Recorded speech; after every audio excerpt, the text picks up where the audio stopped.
This is my first reading of Sexy Assassin. It's an extension of Neighbors with Benefits. It's not a, what would you say? It's just, it follows it with Trent and Chris and their doings. There are parts of this I cannot read on YouTube. So if you want to learn what it is and read about it, you're going to have me send it to you. I will send it to you on a contention, and you can read it, see if you like it, determine if you want to pay for it, or if you would just as soon not have any more dealings with me and my books. I have 31 eBooks. I enjoy all of them, but then again, that's my taste. I enjoyed Louis Moore. He was one of my favorite authors. I do not care much for the writing of some of the greats. Most of that, from what I saw, was just boring. But then I'm exceptional in some degrees of what I like and don't like. At any rate, I'm going to start here with Chris and Trent and what they do with their lives after the Neighbors with Benefits concludes. This is Chris talking. I just leave it that way for you to enjoy understanding later on. See anything you like? She stood in the doorway with her left hand on her hip and her right hand high up on the door frame. Her blouse was open, hanging down over the cut-off blue jeans. You know what you do to me, Chris. Smiling, she came to me while I turned my chair away from the drafting table to be near her. I got to come over here and change the page. The problem with doing that. Oh, okay. I'm going to have to go through this for a few seconds and see where I can read and where I can't. Okay.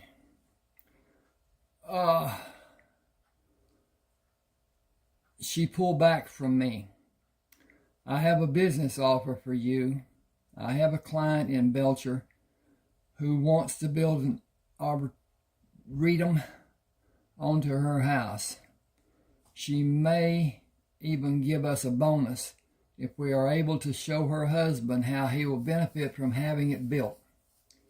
With curtains done as she wants them will add excitement to being butt naked anytime they may want to be. I have specs for the work she wants to be done. Will you do the design work? You know I can't leave. Chris gave me a solemn look. I know you are always using your telephone to instruct the different superintendents and foremen on what is needed. She looked down and brought her eyes back to gaze at me. You will have a telephone at your disposal, except during the time you are meeting with her husband. Once we arrive, security will take it and anything else that might be used as a weapon while we are in the house. It will not be a long visit. The business meeting itself should take less than an hour, and we can be on a plane headed back to Dallas before noon. The entire trip will have you back home in less than 2 days. He will not see anyone on the weekend.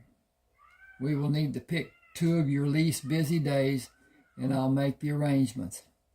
She furrowed her brow and gave me a knowing smirk. If you need more of an incentive, try $2,000. You will still be on the job here should you be needed.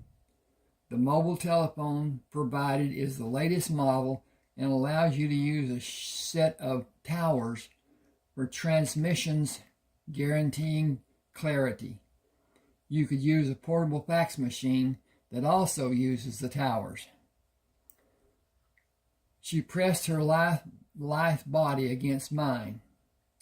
If you don't tell anyone you're out of the office, your absence will not be noticed by anyone. I thought about the extra money. $2,000 for 2 days of flying across Texas and back was certainly one hell of an incentive. Using a mobile phone would not be a change from my normal communications, and I would tell everyone who needed to call me to use the mobile number. The fax was what brought me to agree. I gave a terse nod. I can't be gone longer than 2 days. Someone might come by unexpectedly. Some people like to do that. It wouldn't be a great loss, but I don't want my being terminated under dubious circumstances on my resume.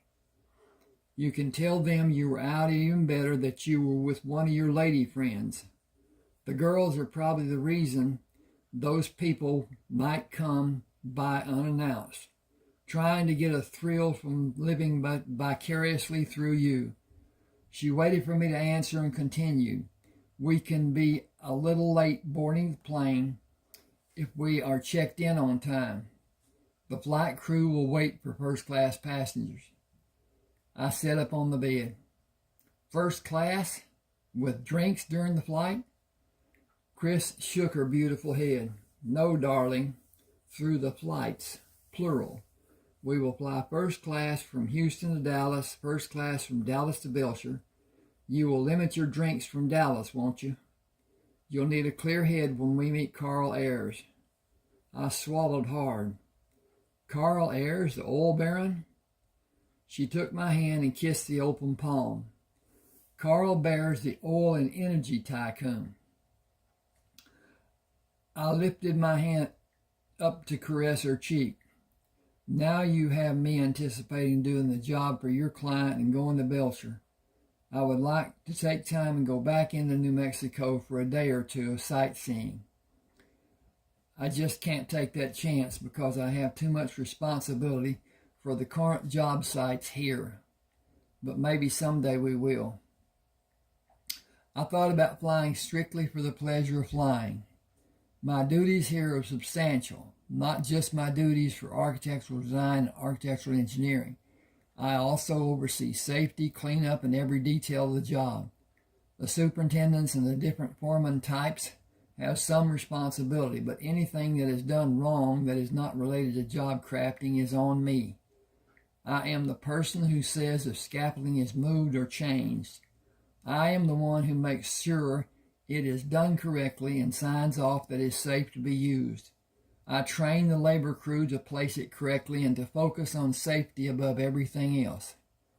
The company carries a hefty amount of liability insurance just so it can cover such idiocies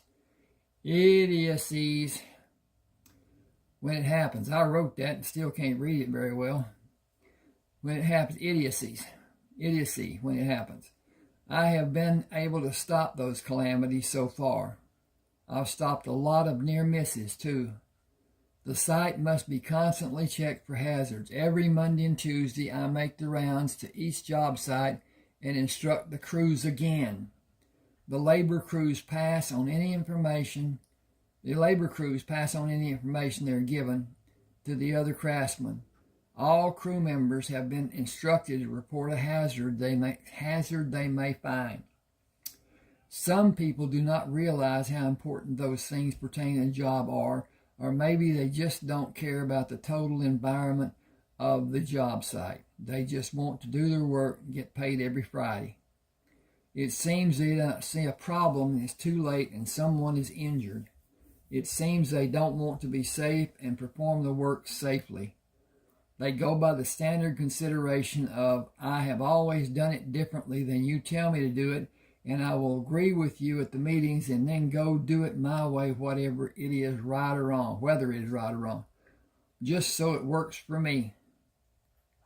They don't seem to understand that they may be endangering another man just to have their work be easy for them. Give me a second. I want to get a drink here, and then I'll just go ahead and do this, take this time. When I accepted the position of architect, I did my duties to the letter. The second week I was on the job, a 2-tiered scaffolding fell and 2 workers sustained minor injuries. To be allowed to continue working, they both signed statements absolving the company and took responsibility for their pushing the scaffolding over. It was poorly built and inadequately anchored. It was not level and the footings were not properly supported. All those factors led to the section of scaffolding falling. The company fired the superintendent and 2 of the foremen. I was called to company headquarters in Houston and assigned the directing of the normal physical operations for each of the job sites. Nothing was mentioned about compensation for those extra duties. The next week, I was called to the headquarters again for more work assignments. I balked. I said I could not do half the work they were asking me to do if I did it properly and if I worked 16-hour days, 6 days a week, and 10 hours on Sunday. I was asked to do the work that did not pertain to the responsibilities of architectural engineering. I said I would not continue unless I was given competent people who I could supervise. An assurance was given that competent people would be placed in positions to do all the needed work that is in the scope of their job title. The promises were empty. People were hired that were said to have experience in positions they were hired to do. I was constantly on the phone trying to help those incompetent people. I endured the situation a total of 4 days. I drove to Houston and wrote my resignation at the desk of the secretary for a vice president who did not have time to see me. I gave her the resignation and left the building. My answering machine was loaded with calls from people of every level of management from the company when I got back to the house. While I was listening to those beratings and threats, the company president called with an imploring request for me to call his private telephone number. I waited and considered what I would tell him. When I felt I had the proper notes written, I was certain I would be able to convey exactly what I wanted to say. I was not given the opportunity to utter even one syllable. He immediately began after I said, "I am Trent Fremont. Whatever you want will be done. Come to the office of the personnel manager and hire those people you want. Make your own selections for interviewing. Just get the projects running smoothly and efficiently. You are now the district construction manager and project engineer for the Houston area. You will continue in the scope of responsibility you've been so faithfully executing. You have complete control of all phases of construction in the Houston area and assignments of lesser responsibilities with provisions of responsibility for hiring and termination of all personnel. You will have your salary doubled with the same benefits you have now provided by the Paranat Corporation." Then he asked if I accepted the offer. I agreed to his offer, then told him I would need 2 weeks to get people hired and everything working as it should, or he could accept the resignation I had submitted. He thanked me and told me to call him using the private number at any time. Day or night, it did not matter. That is the scope of my responsibility to the company. I have the last word, and good or bad, it is to my acclaim or denigration. Okay, I can't take time off until all the projects are finished. If it is somehow discovered that I left the area, I will be reprimanded or possibly terminated. With the use of the mobile telephone and the ability to send the fax in a matter of only a few hours, I should be safe from incriminations. Hang on a second.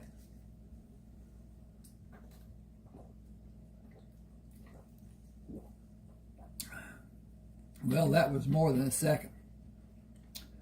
At any rate, I believe I talked to you about, no, I don't know if I did or not. If you want any of my 31 ebooks, send an email to the address you see here. Tell me which book you want. I will send an email with an attachment of the text that can be downloaded. Read it, see if you like it, see if you want to continue or you don't. If you do, send a check for $6.99 and then send another email telling me which book you want and that you will be sending the $6.99 before it is sent. With that, bear in mind it can be done through Zelle, Z-E-L-L-E, from most banks. Both of the banks I use here in East Texas have it. It is free. It is safe if you know the person that you're sending the money to. Once it's done, it's just like sending a check. Once the check is cashed, there's nothing the bank can do. Once the Zelle is received, there's nothing the bank will do. They don't want the involvement. They want to do business and have that just be an extra that they give for convenience of their patriots. It is not something you should be doing with people that you do not know. And now saying this because I'm telling you I'd like you to use Zelle, but I also want you to be safe. And if today everything is suspect, and you can buy something on the internet, and I've had it done once the 7 days or whatever that good deal gives you is over. If you're not able to stop the recurring charges, it can go like it did for me, from 99 cents to $39.99 per month for that application, which I didn't even use. But anyway, I'm fighting with it now with my credit card, and I may only have to pay the $39.99, but anyway, that shouldn't have been done to start with. But at any rate, we'll get back to this. I kissed her on the nose. I think a shower is needed for both of us. Chris hopped off the bed. Will you go Christmas shopping with me? I don't have extra money to shop right now. Would you take me shopping if you had extra money? I can give you an advance of $1,000. Bounding back on the bed, resulting in shaking the bed and me. Bounding back on the bed, resulting in shaking the bed and me, she moved with slow determination, placed her hands on my shoulders, and pushed me down on the bed, with her standing on all fours over me. It amazed me to see how lithe and athletic she was. It was the little things she could do that none of the other women I knew could do that drove me mad. She scowled.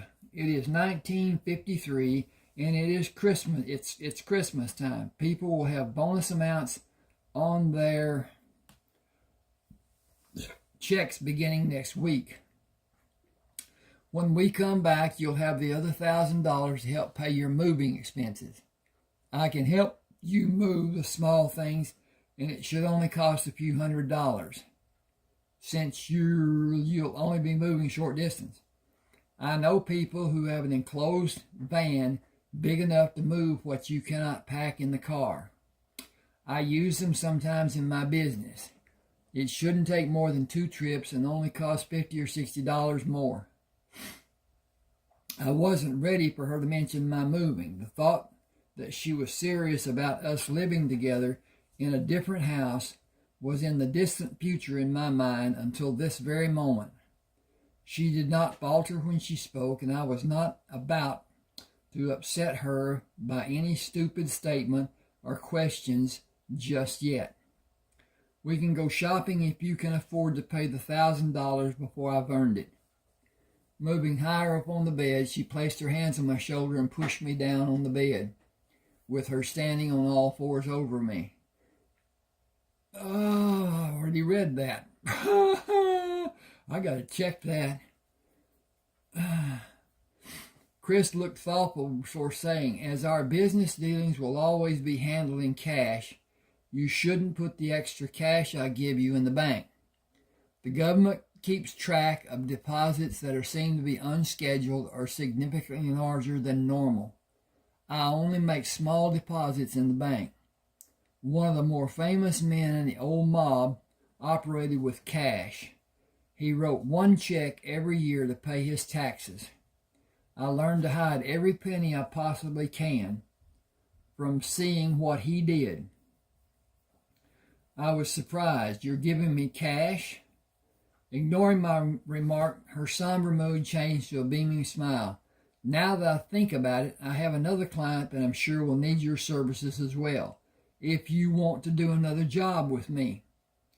Once again, almost speechless, I asked, should I decide to do another job with you, will I be paid another $2,000 then as well? At least that much. It may be more. I paused to gaze at her for a few seconds.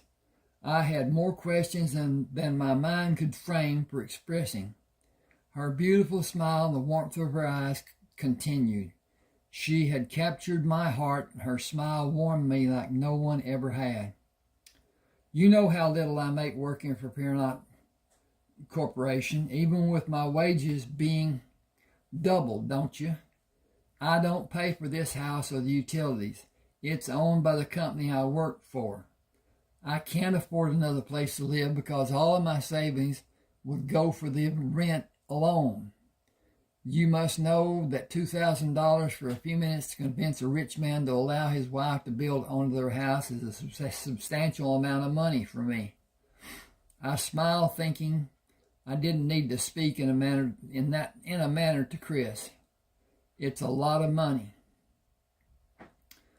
Anyway, whatever. She touched my hand. My business pays well. I am not ashamed of being able to afford more than most people. You can benefit from helping me and go on with your work as it is scheduled, or maybe you can do consulting for them instead. You will not have to visit the job sites as you're doing now. It will give you more freedom and ease the worries you suffer. Think it over and tell me what you want to do after Christmas and before the new year. I laughed. How will they ever let me have freedom to work as I originally thought my work schedule would be? Simple. Offer to work for the company in any capacity you desire after this year is over. Since that's not far off, continue to work as you currently, let me back up and do this again. Since that's not far off, continue to work as you're currently scheduled until then. Your new position will be viewed as a need the company has and will not reflect anything glaring for the government to investigate. What astounded me most was what I viewed as her paranoia, so I asked, why would the government care?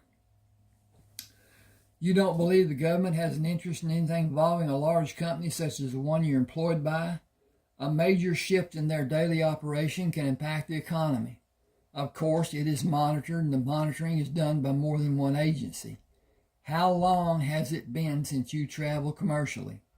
Our trip to Belcher will be seen as an anomaly by those agencies who will be looking. My naivete was working full time. I did not believe the government operated in the same manner the armed forces did. Her talking to me about it brought back memories of my time in the Army and what I had seen in the covert operations I took part in. The thought had never crossed my mind that a government had so much interest in the common person's everyday affairs. She pushed back from me and hopped off the bed in the same movement. Shower with me. Just shower. No fooling around. Just shower. We can fool around later. I'll be up for that, no doubt. No doubt you better be. Okay.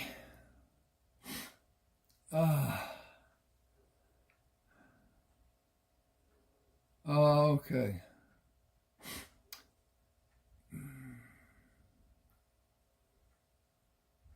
Chris playfully tossed the wet towel at me and lay with me on the bed. She turned away from me, then wiggled. I I put my left arm over her arm and pulled her tight against my chest.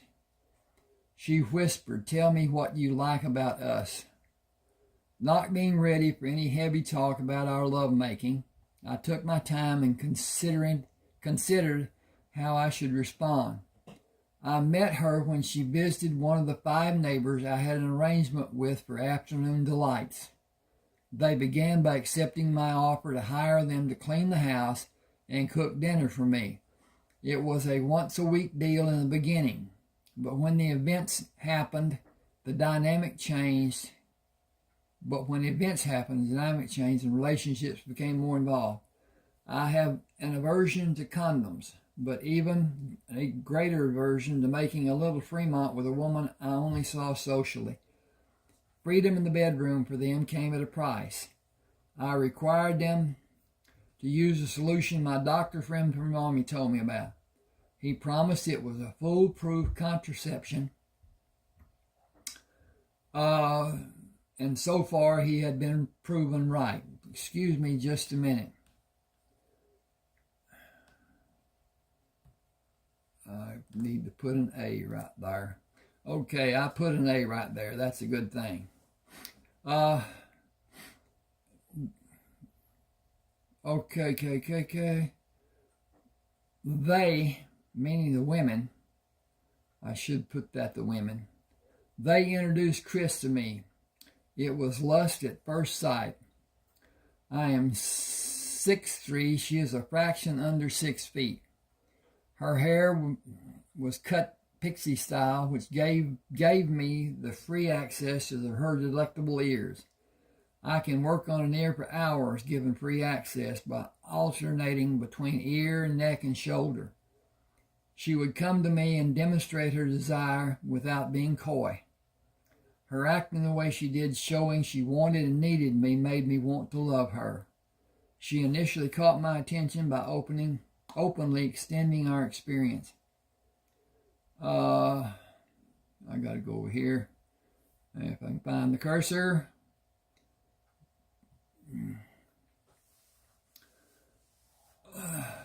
Chris made certain our encounters were mutually satisfying.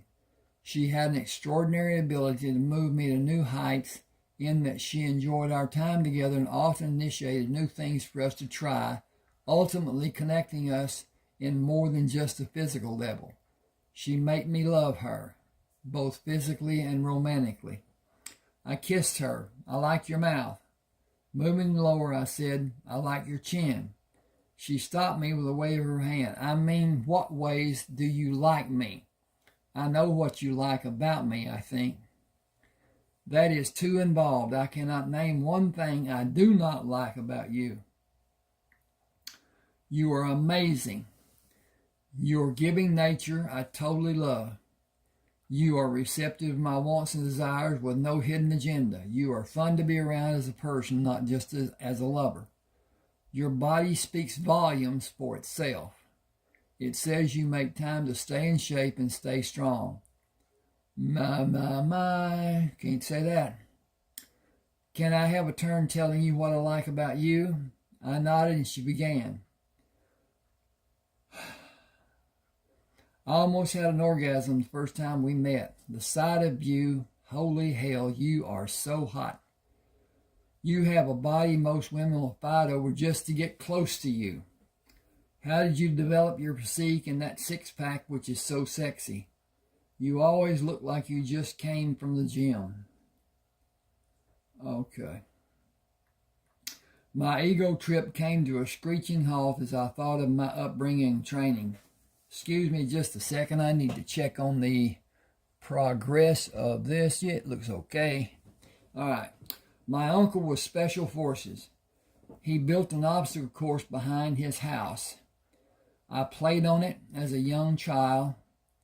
My parents were killed in a head-on collision with a drunk driver when I was 4.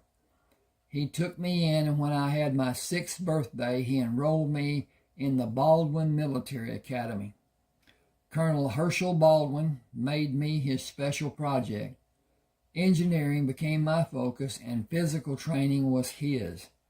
The man could run the legs off of a cheetah. We ran together after class every day.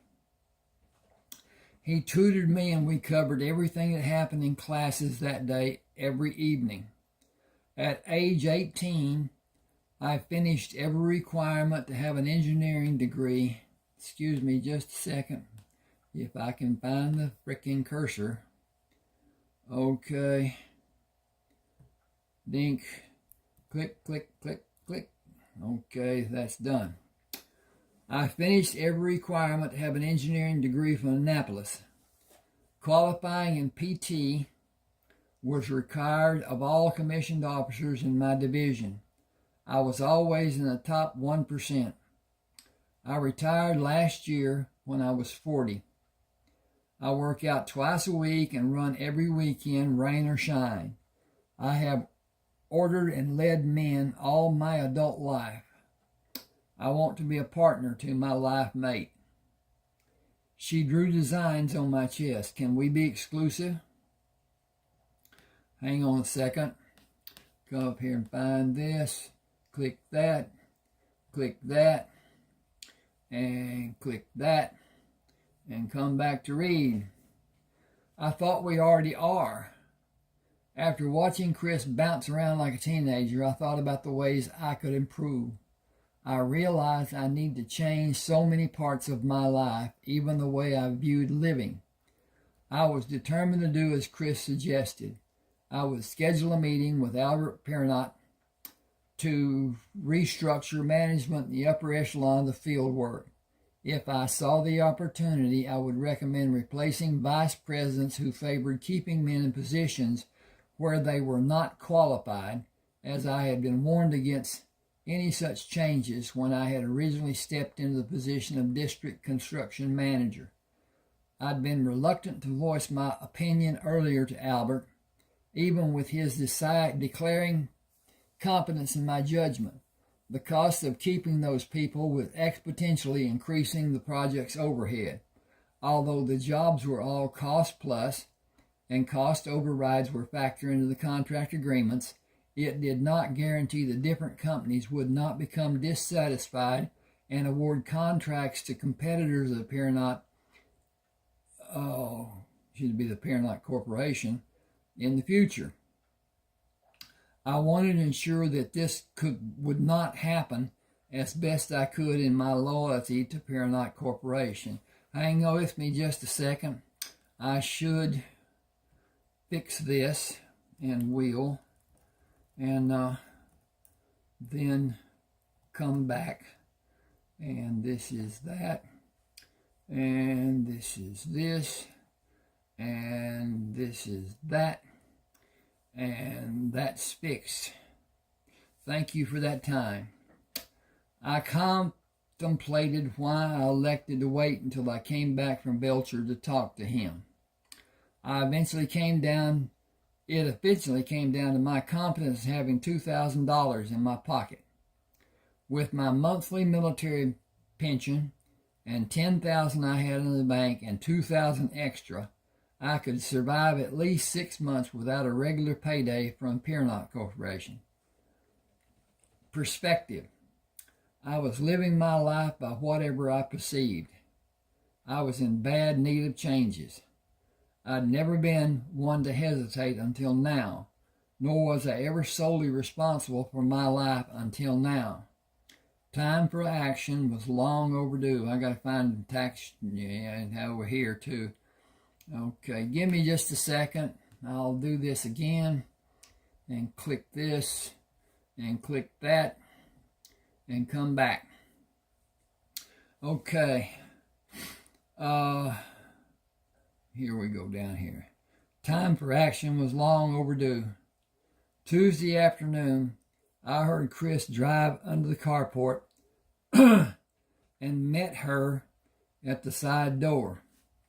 He didn't like met. Why not? And yeah, tries to get me to meet her at the side door. She was not smiling as she usually did. Can you fly out tonight after 6?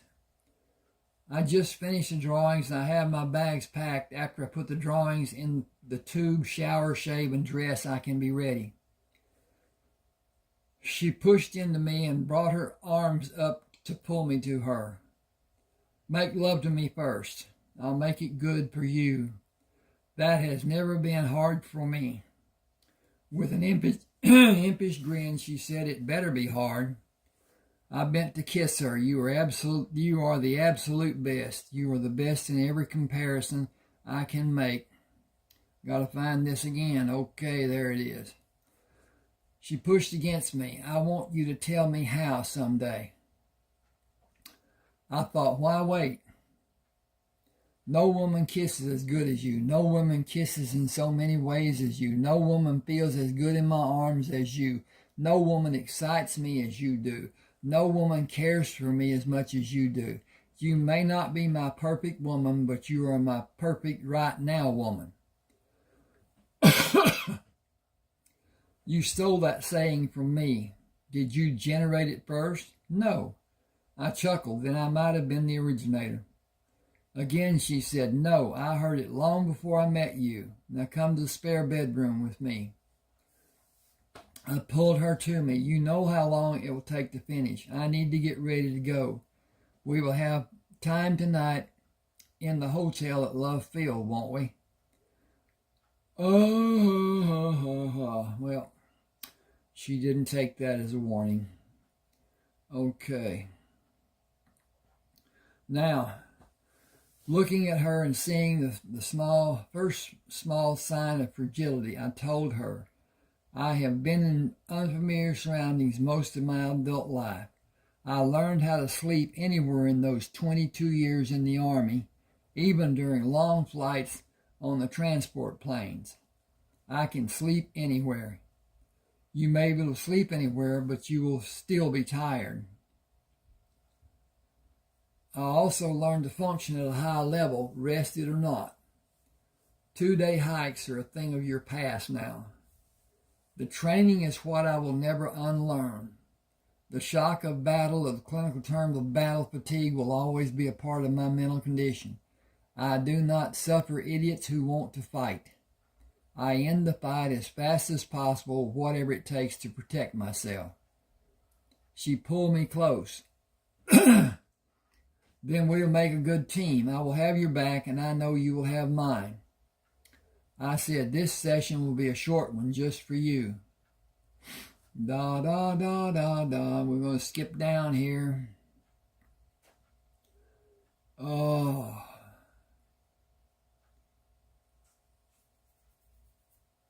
Chris pitched the keys to her car. Let me redo this, as I totally missed it. Chris pitched me the keys to her car. Please drive. I want to be close to you. The airplane was not crowded, with 22 passengers seated in coach and 6 in first class.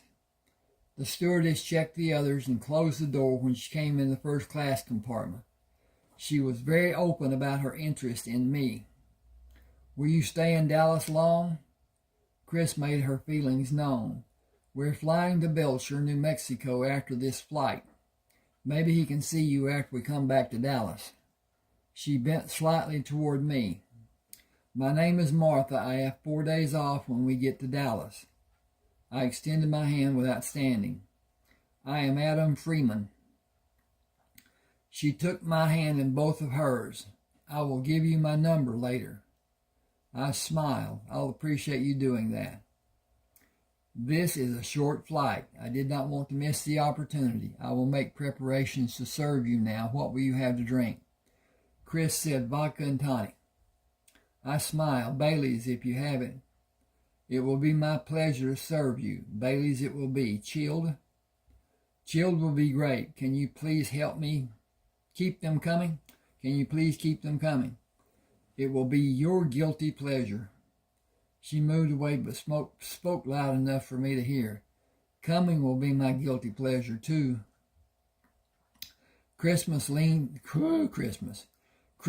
over and partially covered her mouth to shield the sound from the other people in the compartment. It had little effect from the expression of the other passengers. Hit the turn this page button. Nothing like being obvious, but it's something I might have done if I was in her place and limited by lack of privacy and the small amount of time this flight will take.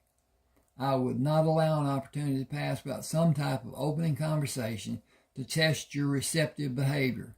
Martha might lose her job if someone complains, but will probably not happen, and her risk was minimal. Since you aren't wearing a wedding ring, she was not certain if we are traveling together. She saw a tall, strong, handsome, exciting man and did not hesitate. I admire her courage, but not her instincts. There was nothing I could say. I was flattered by the boldness of her approach. I was not in position to accept her offer, but I did want the extra attention she might give me during the flight. I felt the effects of the three drinks I had in the span of an hour and a half. Martha brought the fourth drink. This is the last of the Baileys. Do you want something else later?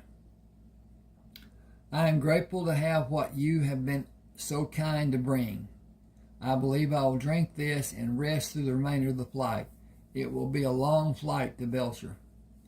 She took the empty cup, placed the new drink in the fold-down tray, and slipped the card into her slipped the card with her telephone number beside the cup. Call anytime you like. I don't get to Dallas very often. She smiled. Call anytime you like. I will be expecting your call. I will not make any promises, so don't be disappointed. I have a very busy work schedule. If I do call, it cannot be a long conversation. It is a long way from Houston to Dallas. She said, I'll take whatever I may get and be happy with it. I leaned back to look up at her.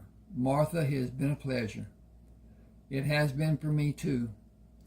Turning to go back to the nurse steward's station, I believe she put a little extra wiggle in her walk. Chris was busy with her fifth drink and was not feeling any pain. She would come to Houston if you asked her to. I set up to reach the drink.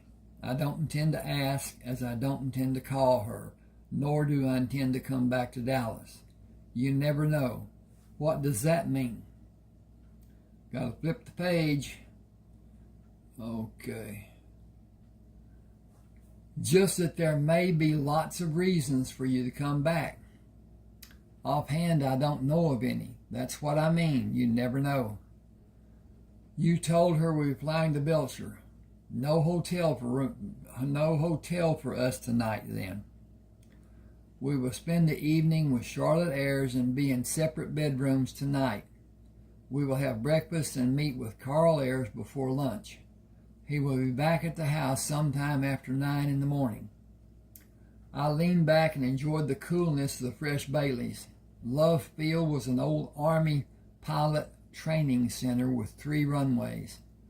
We walked and carried our bags past 7 access doors where people went to and from different flights before we finally reached the opposite end of the terminal.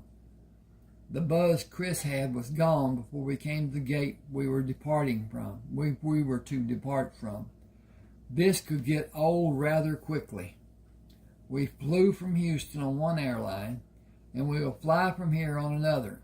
I've always wondered why transportation inside the terminal is not provided. The infirm are given wheelie chairs. Why not give everyone a ride? Gotta find the cursor again. I said the baggage handlers provide the wheelchair rides. Prices would be exorbitant for everyone to be pushed in a wheelchair, especially the distance we just walked and carried our bags. I looked back in the direction we had walked. It is so far from here to the gate where we arrived. I can't see it now. I couldn't see it even if all the people were not in the terminal. Chris said they are mostly day travelers. Business is booming, and these are probably men who travel every day. How many women have you seen? Very few. It is 1953, and women are not accepted in the business world. I will not ever be one of the unemployed. I have plans for my future, and being a housekeeper does not fit in my plans. I tried to consider what Chris meant. It has been 8 years since the war ended. I plan to have my own house and be working as an independent by now. Our imagining how our future will be does not always mean we get what we want. Will you be happy if you have your house before the end of 1954? It is not going to happen, not the way my life has gone since I got out of the Army. Most days I feel like I have a chain around my neck and the company jerks on it every morning, even on Sundays. The work never ends.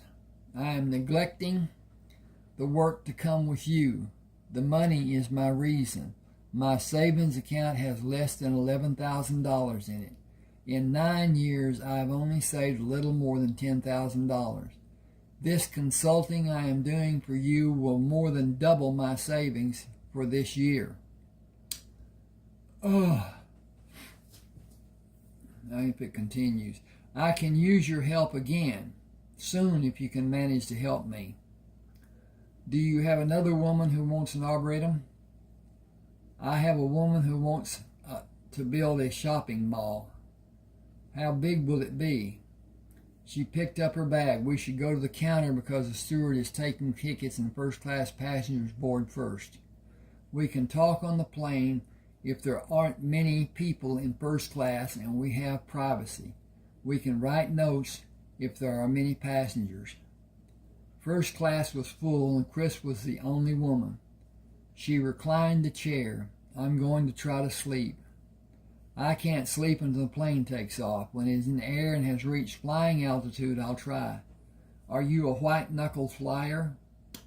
I am Army trained to be ready for any emergency. Preparation is the reason I'm still alive. White knuckles will get you killed in an emergency or during a dangerous situation that requires assessing and acting expediently. The tail section is the only area in this plane that offers a reasonable chance to survive an emergency. Follow me if anything happens. I will not wait for you, and I will not expect you to wait for me. The restroom will be our sanctuary.